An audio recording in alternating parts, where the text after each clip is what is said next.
The Heart of a Nightingale by Roxana Grande. Rosalia, the girl with the roses, as they called her since she was a little girl, lived with all the happiness that allowed her the world. She traveled with her father since the loss of her mother when she was barely 9 years old, enough to remember the warmth she had left in her memories. Carl was a student who had just entered the university, and where he had met in his eyes the most beautiful maiden in all his years. Beauty that without any doubt she flaunted, since none of her suitors could feel worthy of courting her. Wait, you had promised that you would accept my invitation to the ball if I gave you a rose of magnificent beauty. Here is the most magnificent white rose that exalts the purity of the most beautiful lady, whom no one will dare to compare. Hold that cheap flattery. What I want is a red rose, the biggest of them all. That's what I had promised. But there is no possible place in which I can find a red rose this season. Just a red rose. I expect my invitation tomorrow. What will I do now?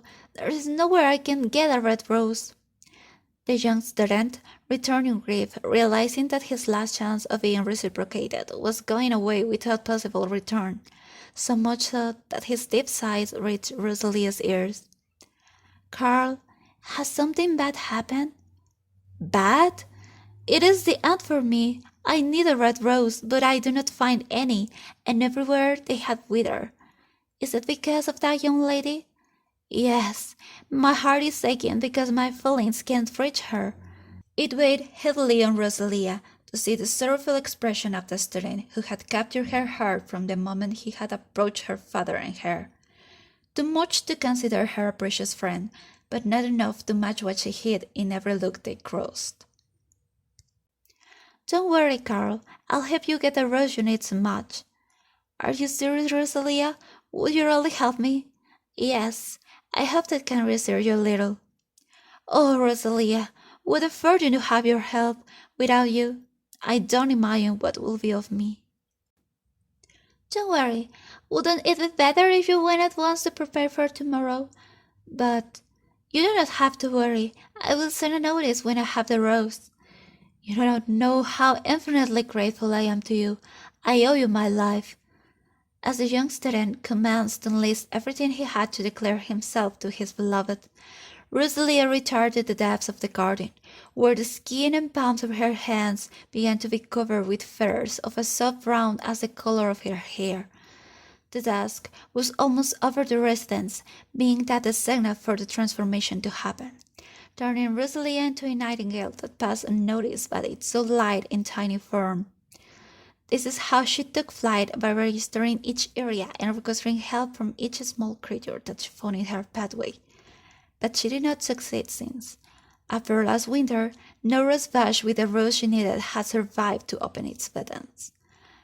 Rosalia returned, giving up with great distress for not fulfilling her promise, and repentant she decided to go to the student's balcony upon offering an apology, not realizing that in her bare form he would not recognize her.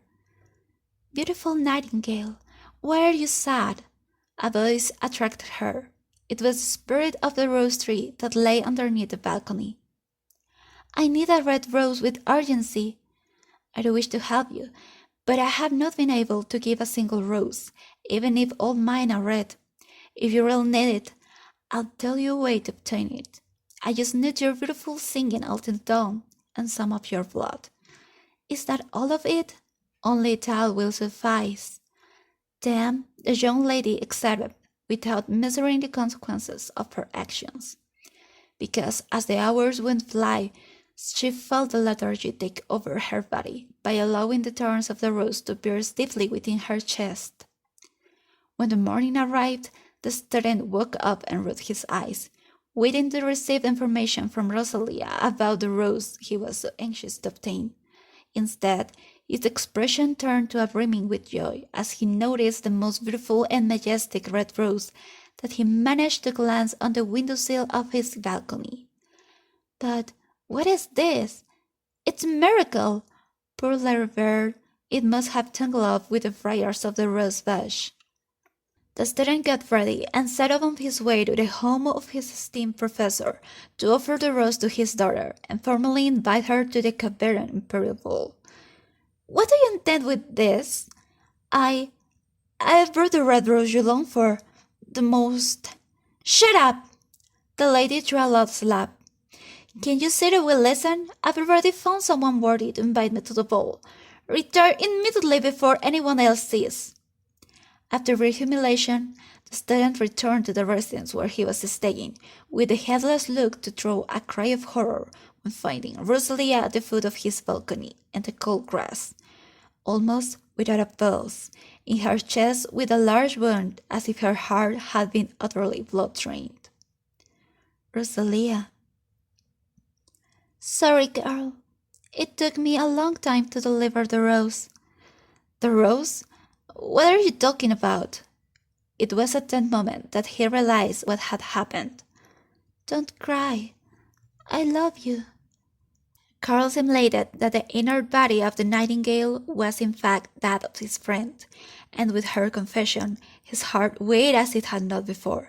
Through the last glimpse in her eyes, he saw that she really loved him, what true love was, and what her sacrifice had cost her, that his repentance would not bring her back.